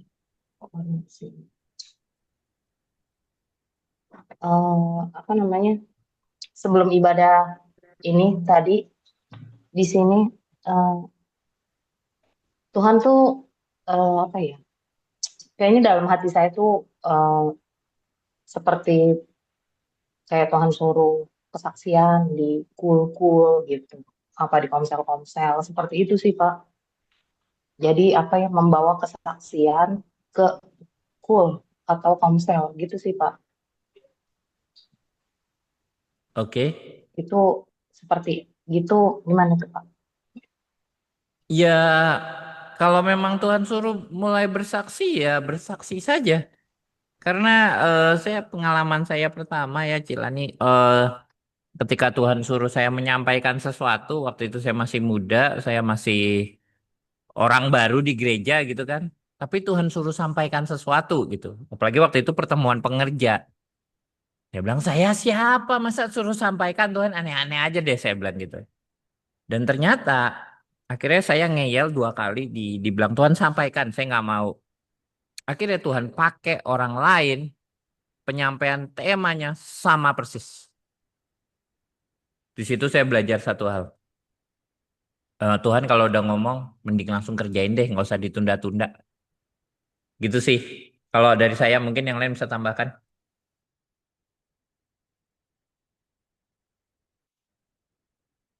Kalau menurut aku ya kan, karena Tuhan suruh itu sama aja itu kan itu mandat ya. Gimana kita bisa berbuah, gimana kita bisa melakukan ketaatan apa yang Tuhan suruh dalam hidup kita, itu langsung lakuin aja karena cover Tuhan tuh pasti ada ya. Contoh nih, kayak waktu ceritanya bulan minggu lalu, waktu apa namanya anaknya sakit ya. Ketika sebelumnya kan sudah melakukan pelayanan ya waktu itu di tempat Siska. Sampai malam, aku tahu itu sampai malam harus ke rumah sakit nganter sampai segitunya ya. Terus hari berikutnya anaknya sakit, butuh tempat, butuh ruang, tapi Tuhan sediakan yang terbaik. Itu loh. Jadi kita tuh nggak pernah ngerti apa yang Tuhan rancangan dalam hidup kita. Ketika kita yes sir, bos kita tuh Tuhan. Kalau kita yang gaji Tuhan, yang mengcover hidup kita Tuhan, yang jamin hidup kita Tuhan. Ketika kemarin saya dalam satu masalah gitu, yang apa namanya harus melibatkan beberapa orang gitu kan. Mungkin waktu di kesaksian waktu di persekutuan kemarin saya sempat saksikan, next lah di sini ya. Jadi waktu itu benar-benar posisi saya dari sini dibawa ke Jakarta Timur waktu itu. Jadi itu susah buat saya ketika dalam keadaan kondisi yang seperti ini harus apa ya ekstra lagi untuk mengeluarkan sesuatu yang sangat besar. Tapi ketika jaminan Tuhan itu ada, itu semuanya tercover. Entah itu gimana caranya, itu pasti cover. Entah itu bagaimana nabrak-nabraknya, itu pasti ke cover. Karena Tuhan itu mengizinkan semuanya itu terjadi dalam hidup kita supaya kita lebih bisa beriman dalam Tuhan. Ketika sampai sekarang pun aku juga nggak pernah ya ampun Tuhan kok belum ada hasilnya ya, kok belum Tuhan percayakan lagi ya gitu loh. Maksudnya dalam arti ya hidup sih tetap hidup saya sampai detik ini gitu. Tapi covernya Tuhan tuh pasti ada. Dalam keadaan yang seperti ini, dalam keluargaku masih ada gitu loh. Kita harus melayani, kita harus dalam sehari itu mesti ada aja poin-poin yang harus kita kerjakan gitu loh. Nah, ketika kita miss di situ, Tuhan pun juga, lah ini kan belum selesai nih kerjaanmu gitu loh. Ketika kita mau minta upah, kan malu ya kalau belum selesai ya. Tapi kalau kita sudah mengerjakan itu dengan tuntas, pasti upah itu akan Tuhan kasih itu. Itu percaya nggak percaya, kenapa aku selalu bilang kalau kamu pengen 100 juta, ya lakukan kepentingan Tuhan tuh senilai 100 juta gitu. Tapi ketika kita nggak bisa dipercaya, ya Tuhan nggak bakal kasih itu gitu. Ketika kamu memberikan sesuatu untuk melayani lebih, itu effortnya akan lebih gitu. Tapi ketika kita eh apa ya bahasa Indonesianya awal lagi apa sih? Eman. Sayang gitu lah. Aduh sayang banget ini, tinggal segini doang nih gini. Itu Tuhan juga akan begitu ngerasainnya gitu.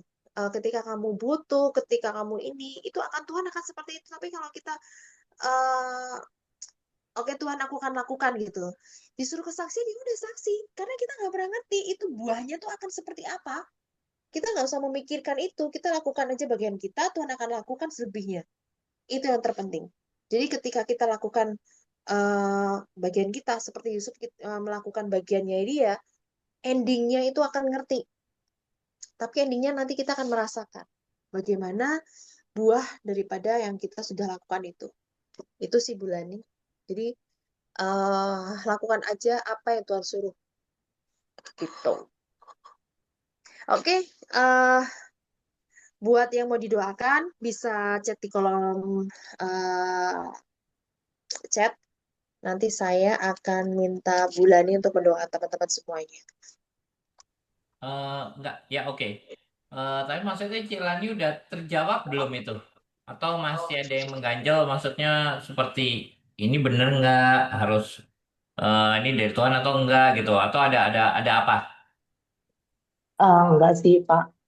Cuma memang waktu pas seperti Tuhan suruh saya untuk ke komsel-komsel gitu ya, komsel ataupun kesaksian gitu maksudnya.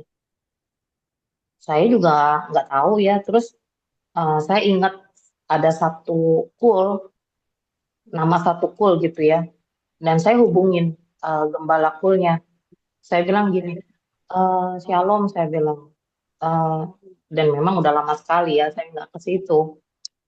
Terus saya bilang, Kul, ada kapan nih kulnya? Saya bilang gitu. Saya mau datang, saya bilang, boleh, saya bilang gitu.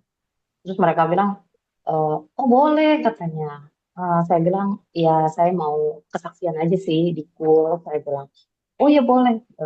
Ya dia maksudnya mereka ya udah, maksudnya mereka malah seneng gitu. Apalagi kan saya udah lama juga kan gitu. Saya cuma bilang, "Ah, saya cuma itu doang sih, maksudnya baru satu nama sih yang udah maksudnya yang Tuhan kasih gitu. Terus dan saya juga nggak tahu maksud Tuhan apa, cuma maksudnya eh, kesaksian aja di KUL dan Komsel itu sih yang saya dapat ya. Ya saya kembali lagi saya cuma mau taat sama Tuhan, apa yang Tuhan suruh akan saya jalankan. Seperti tadi saya udah konfirmasi ke satu KUL dan mereka bilang ya nanti kalau ini saya hubungin, maksudnya di hari apa gitu ya untuk saya bisa datang gitu. Terus saya bilang oke, saya bilang. Tapi saya percaya sih maksudnya gini, bahwa kalau Tuhan suruh itu pasti ada sesuatu yang mungkin saya saat ini saya nggak tahu ya. Doa dan harapan saya bahwa setiap orang yang dengar apa, maksudnya mendengarkan kesaksian saya boleh dikuatkan. Itu aja sih. Selama ini kan saya kalau kesaksian via apa namanya sosmed ya, gitu. Jadi kalau apa kadang saya suka taruh di sosmed aja, gitu aja sih Pak. Oke, oke. Mas Bayu mungkin Ya, mau nambahkan sesuatu. Oh, Pak Pram, nambah oke. dikit aja. Ya, nambah dikit. Jadi Yohanes 14 sana dinyatakan bahwasanya barang siapa mengasihi aku dia akan melakukan segala perintahku gitu saudaraku ya yang ada di Yohanes 14. Itu artinya apa? Artinya kalau kita benar-benar mengasihi Tuhan Yesus ya dengan catatan apa? Ya syaratnya kita melakukan segala perintahnya. Nah, satu hal lagi yang mau Alkitab nyatakan bahwasanya iblis itu dikalahkan dengan apa sih sebetulnya? Salah satunya dengan darah anak domba dan dengan kesaksian dengan kesaksian kita, ya. Artinya dengan kesaksian kita dengan darah anak domba, iblis dikalahkan. Artinya seperti itu, ya. Terus kalau kita bicara masalah ini perkataan Tuhan, apakah saya harus tetap melakukan ini? Seperti tadi saya sampaikan, kalau memang itu dari Tuhan, samina wa ta'na. Kita dengar, kita taat, lakukan. Udah itu aja sih sebetulnya, ya. Tuhan Yesus memberkati. Amin. Ya, buat teman-teman yang mau didoakan bisa tulis di kolom chat atau bisa WA aku juga nggak apa-apa karena aku udah kirim list doanya ke Bulani. Nanti Bapak doa tutup ya. Itu kayaknya Mas Bayu ada mau ngomong sesuatu mungkin. Oke, Mas Bayu. Saya sudah cat. Enggak kok, udah cukup, udah lengkap, Oke. komplit. Pakai Mantap, telur. komplit. Ya, Tante Tan gimana? Sudah tak cat minta doa. Iya. Doa minta kesehatan. Ini Ya, kesehatan ini luas sekali. Berarti udah sehat ini yang lain-lainnya ya berarti ya. Sehat maksudnya tuh supaya nggak sakit-sakit gitu loh Pak. Anu Bu. ya. Biar dipakai Tuhan terus untuk kerja. Amin. Amin. Amin. Ya kalau gitu nitip berdoa buat Anas juga Celani lagi agak sedikit flu. Jadi kalau aku ngerasa juga beberapa waktu ini kok, ya karena ini ya perpindahan musim ya, kita banyak yang Iya, kena betul. kok. Ini musim dingin ke musim yang ekstra panas. Emang saya juga ngerasa bener-bener malam itu aja tidur sekarang tuh nggak tenang, nggak nyenyak gitu, mau bingung mau ngapain lagi ya. Tambah Betul. lagi nih Mas Bayu. Hah? Tambah lagi nih ada musim opor, musim sambal goreng ini bahaya kolesterol nih. Saya apa lagi itu? Ya makanya. Oke, nanti Emang kok. Bahaya. nggak kontrol.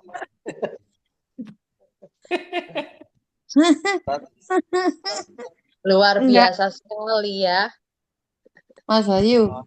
Kalau Eh? takut musimnya kemarau, panas hujan ya, suntik aja influenza, ya enggak menular batuk. Iya benar. Jujur ya, seperti saya sudah suntik. Nah itu kalau di tempat kerjaan saya itu kan pabrik produksi itu kan banyak anak-anak yang batuk pilek. Ya puji Tuhan saya nggak kena habis suntik itu. Kalau nggak suntik, waduh nularnya bukan main. Saya gampang kena batuk. Langsung nggak gitu pilek. Sekarang nggak, saya sudah suntik. Kena berapa kal? Di BPJS untung ya. Di tempat gereja saya ada ngasih berapa persen gitu. Lah saya kena 280. Kalau suami saya itu kalau suntik di luar itu 500. Lebih mahal. Makanya saya suruh cepat-cepat suntik. Memang buktinya ada. Saya maksudnya mental gitu loh. Maksudnya mentalnya enggak batuk. Biasanya dikit-dikit batuk. Gitu Pak Mas Mario. Suntik aja itu perlu. Kalau Ya, apa tubuhnya namanya? sip loh ya. Harus Jadi gini, disuntik. nah ya, saya jarang tapi kalau pagi sekarang beler, Duh, bersih-bersih sama nanti kena Pak Mas. itu. Padahal aku sendiri, nggak ada orang di rumah, jaga sendiri.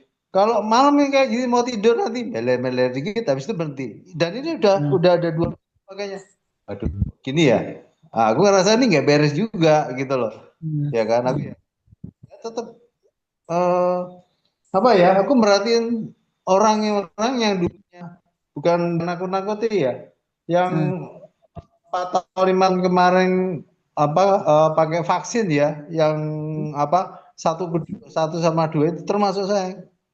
Ngerasa kok sekarang di tahun keempat kelima ini fisiknya tuh turun banget itu. Dan saya ke ke kontrol dokter ngomong, Bu, dia apa namanya orang negara biasa apa? Iya, biasanya cuma 1 hari. Sekarang bisa bulan. Nah, itu karena ya yang aku terus aku selalu masih rajin juga. Aku banyak ada yang pas apa namanya terus perjamuan kudus karena darah Yesus itu tetap itu yang akan bersihkan apa yang sudah masuk lewat dulu apa namanya Tubuh saya. vaksin-vaksin itu Amin. patakan-patakan. Nyesel juga aku dulu kan pada sama kosan tuh selalu piye naik. Kalau waktu itu kosan selalu bilang, nggak usah. Tapi di satu sisi di lingkunganku sini, contoh di komselku sebenarnya terakhir yang belum vaksin itu saya. Tapi terus, oh iya resonan didi ya. Dan nama apa namanya vaksin. Tetap kalau tahu kayak gini mending dulu bener-bener manut kosem rasa vaksin. Tapi ya udah terlanjur. Aku tetap Tuhan ampuni aku kepatakan. Pak Yeremia juga ngomong kan dari dulu nggak perlu vaksinan ditambahi Pak Dharma Parengku ora usah vaksin. Dia bener semua dan ada dasarnya semua. Nah, jadi ya udah saya benar-benar dengan kuasa darah Yesus apa yang sudah masuk dalam tubuh saya. Vaksinnya darah Yesus. Iya, itu yang bisa yang mati ya itu yang udah terlanjur masuk ke tubuh kita kok. Ya. Amin. Yesus yang bersihin.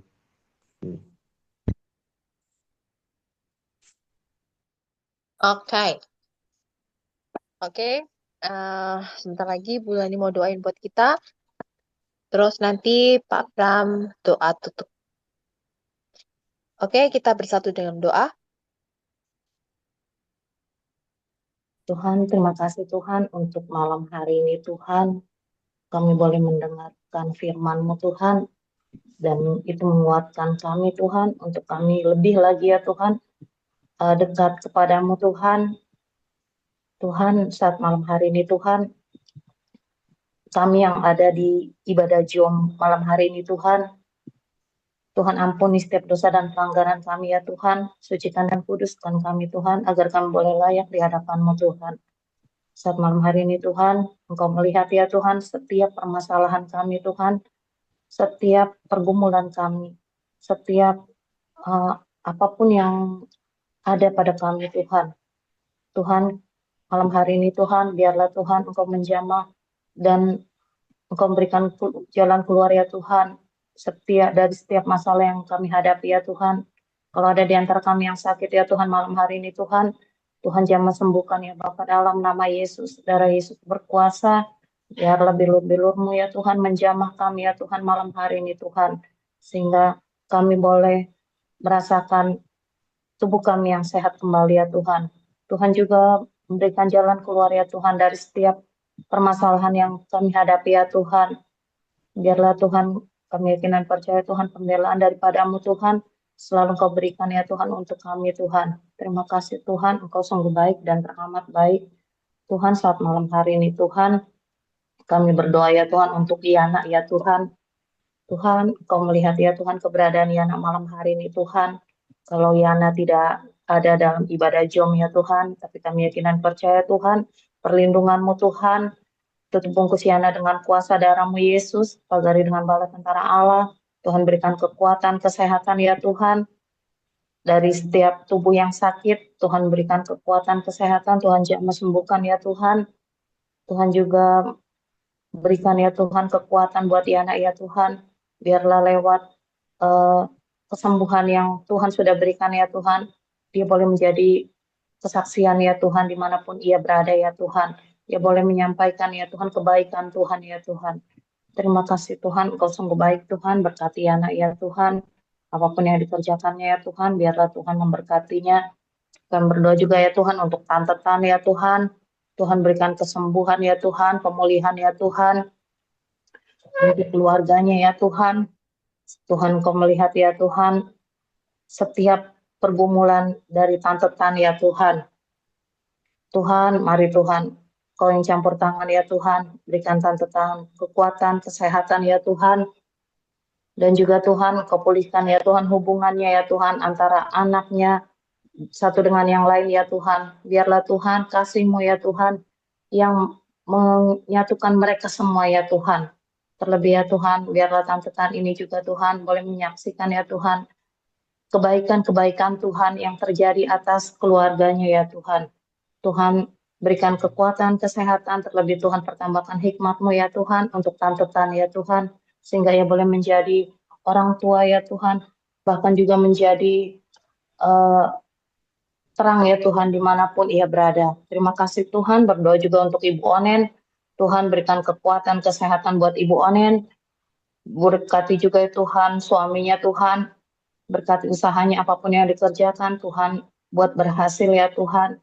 Begitu juga untuk anak-anaknya Tuhan. Memberkati anak-anaknya ya Tuhan, biarlah menjadi anak-anak yang takut akan Tuhan. Berikan kekuatan, kesehatan buat Bu Onen dan keluarganya. Biarlah Bu Onen juga Tuhan, untuk keluarganya, Tuhan memagari ya Tuhan, tutup bungkus semuanya dengan kuasa darah-Mu Yesus. Terima kasih Tuhan, biarlah Bu Onen boleh menjadi terang-Mu ya Tuhan, dimanapun ia berada ya Tuhan. Begitu juga untuk Tante Wa ya Tuhan. Tuhan, Engkau melihat Tante Wa ya Tuhan. Kami membawa Tante Wa ke dalam tangan-Mu Tuhan. Berikan kekuatan, kesehatan ya Tuhan. Terlebih Tuhan memberkati Tante Wa ya Tuhan. Berkati juga anak-anaknya ya Tuhan. Tuhan Engkau melihat ya Tuhan kebutuhan mereka ya Tuhan. Biar Engkau cukupkan ya Tuhan di dalam nama Yesus. Berikan juga ya Tuhan pemulihan hubungan ya Tuhan Tante Wa dan anak-anaknya ya Tuhan. Biarlah malam hari ini Tuhan semua terjadi sesuai dengan kehendak-Mu ya Tuhan. Di dalam nama Yesus. Berdoa juga ya Tuhan untuk Siska ya Tuhan dan juga Joshua Tuhan. Tuhan malam hari ini kami bawa mereka ya Tuhan ke dalam tangan-Mu Tuhan. Tuhan ampuni mereka Tuhan. Terlebih Tuhan, Engkau melihat ya Tuhan, begitu banyak ya Tuhan masalah yang mereka hadapi ya Tuhan. Tuhan, kami minta belas kasih-Mu Tuhan malam hari ini Tuhan. Lembutkan Siska, bahkan Joshua ya Tuhan. Biarlah ya Tuhan, Engkau menjumpai mereka ya Tuhan. Kembalikan cinta mula-mula itu kepada mereka ya Tuhan. Sehingga boleh mereka tidak mengeraskan hati lagi ya Tuhan. Tetapi mereka boleh bisa menerima dan mengampuni ya Tuhan, saling mengampuni ya Tuhan. Terjadi ya Tuhan pemulihan ya Tuhan di dalam keluarga Siska, bahkan Joshua ya Tuhan. Satu kerinduan kami ya Tuhan, Siska dan Joshua ya Tuhan, boleh kembali ke dalam jalan-Mu Tuhan, mengenal Engkau lebih lagi ya Tuhan. Begitu juga ya Tuhan, orang tua daripada Siska ya Tuhan, bahkan kokonya ya Tuhan. Tuhan, kami bawa mereka juga ke dalam tangan-Mu Tuhan. Tuhan pulihkan ya Tuhan hubungan Siska dan juga orang tuanya ya Tuhan di dalam nama Yesus. Tuhan, mari Tuhan, hanya Engkau-lah yang dapat memulihkan hubungan mereka ya Tuhan. Hanya Engkau-lah yang dapat melembutkan hati mereka Tuhan. Mari Tuhan, kami bawa mereka ke dalam tangan-Mu Yesus. Biar Engkau yang beracara atas keluarga Siska ya Tuhan. Engkau juga melihat ya Tuhan keadaan mamanya bahkan kokonya ya Tuhan. Yang sedang sakit ya Tuhan. Tuhan, secara manusia Tuhan kami tahu Tuhan kami tidak mampu ya Tuhan untuk membantu ya Tuhan. Tapi kami yakin dan percaya Tuhan kuasa-Mu ya Tuhan lebih lagi ya Tuhan. Kuasa-Mu ya Tuhan yang sanggup menjamah ya Tuhan. Mamanya ya Tuhan bahkan kokonya Tuhan jamah Yesus dalam nama Yesus. Darah Yesus berkuasa. Ya barang ya ya Tuhan kami rindu Tuhan. Terjadi ya Tuhan pemulihan ya Tuhan, terjadi kelepasan ya Tuhan atas keluarga Siska Tuhan. Tuhan, biarlah nama Tuhan dimuliakan atas keluarga ini ya Tuhan, dalam nama Yesus. Segala keterikatan Tuhan yang ada di dalam keluarga Siska Tuhan, kami tolak, kami hancurkan, kami patahkan dalam nama Yesus. Darah Yesus berkuasa. Biarlah ya Tuhan, keluarga ini Tuhan, menjadi keluarga ya Tuhan, yang datang ya Tuhan memuji menyembah-Mu ya Tuhan. Mari Tuhan jumpai mereka ya Tuhan. Lembutkan hati mereka ya Tuhan. Terima kasih Tuhan. Berkati juga ya Tuhan Siska dan Joshua. Berkati papanya ya Tuhan. Apapun yang mereka kerjakan. Tuhan Engkau memberkatinya ya Tuhan. Engkau cukupkan apa yang mereka butuhkan ya Tuhan. Biar lewat pemeliharaan-Mu Tuhan, mereka boleh melihat pembelaan Tuhan yang luar biasa. Sehingga mereka boleh kembali ya Tuhan, menyenangkan hati Tuhan. Terima kasih Tuhan, kami serahkan semua ke dalam tangan-Mu Tuhan. Biarlah kuasa Roh Kudus-Mu yang bekerja ya Tuhan. Berdoa juga ya Tuhan untuk Ibu Anas ya Tuhan. Tuhan, berikan kekuatan kesehatan ya Tuhan. Kalau tubuhnya ada yang sakit, Tuhan jamah sembuhkan ya Tuhan di dalam nama Yesus. Darah Yesus berkuasa. Berkati Ibu Anas ya Tuhan. Terlebih ya Tuhan, pertambahkan hikmat-Mu ya Tuhan. Biarlah Bu Anas ya Tuhan boleh menjadi hamba-Mu ya Tuhan yang dapat menangkan banyak jiwa ya Tuhan. Dimanapun Bu Anas pergi dan berada Tuhan, Engkau menjaga dan melindunginya di dalam nama Yesus. Begitu juga Pak Sam Tuhan. Tuhan memberkati Pak Sam apapun yang dikerjakannya Tuhan. Engkau memberkatinya, berkati juga anaknya blessing ya Tuhan. Pakai ya Tuhan masa mudanya ya Tuhan untuk menyenangkan hati Tuhan. Menjadi generasi Yeremia yang cinta mati-matian akan Engkau dan tidak kompromi akan dosa ya Tuhan. Dan masa depannya juga Tuhan, Engkau yang menjamin ya Tuhan, memberikan masa depan yang indah ya Tuhan. Begitu juga untuk Pak Pram ya Tuhan. Tuhan memberkati Pak Pram ya Tuhan, berikan kekuatan, kesehatan juga ya Tuhan. Keluarganya Tuhan, bahkan istrinya, anak-anaknya Tuhan. Memberkati mereka Tuhan, berikan juga kekuatan dan kesehatan. Tuhan juga untuk bungkus ya Tuhan mereka dengan kuasa darah-Mu Yesus. Biarlah Tuhan Pak Pram juga Tuhan boleh menjadi ya Tuhan, memenangkan banyak jiwa dimanapun Pak Pram berada ya Tuhan. Terima kasih Tuhan, kami yakin dan percaya Tuhan saat malam hari ini Tuhan, kami memperoleh kemenangan demi kemenangan bersama dengan Engkau Tuhan. Terima kasih Tuhan, haleluya. Amin. Akhirnya Tuhan, terima kasih untuk penyertaan-Mu sepanjang hari ini. Terima kasih kami percaya penyertaan-Mu sepanjang Zoom pada malam hari ini dari awal pertengahan kepada akhirnya. Engkau bersama-sama beserta dengan setiap kami, itu terbukti dari setiap apa yang kami kerjakan, apa yang kami lakukan sepanjang Zoom pada malam hari ini. Kami merasa ada kuasa ilahi yang terjadi dalam setiap kehidupan kami, sehingga kami dimerdekakan dan kami diberikan pengertian dan pengetahuan oleh karena kuasa-Mu. Kau berkati setiap siapapun hamba-Mu yang pada malam hari ini Tuhan mengambil bagian di dalam pelayanan Zoom. Kami percaya hamba-Mu di tempat ini tidak akan pernah kehilangan berkat daripada-Mu. Terima kasih Bapa, kami juga berdoa. Seberapa jauh Tuhan firman-Mu pada malam hari ini, Zoom pada malam hari ini disiarkan dan disalurkan lewat media sosial yang kami miliki. Seberapa jauh dan seberapa orang bisa mendengarkan, mereka semua mendapatkan kuasa daripada-Mu, kuasa pemulihan, kuasa pemutarbalikan keadaan, kuasa kesembuhan, dan kuasa pengertian demi pengertian akan kebenaran firman Tuhan. Terima kasih Tuhan.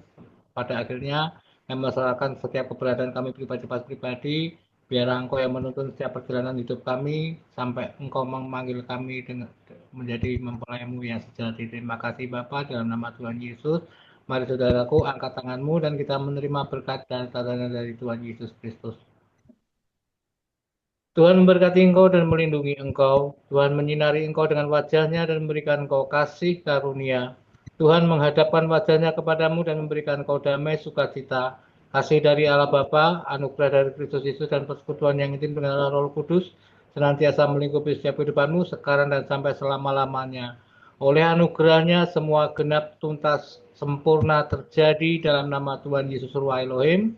Amin, amin, amin. Amin, amin. Oke, semua videonya boleh dibuka. Bye-bye dulu semua. Tuhan berkati. Sampai ketemu. Dadah.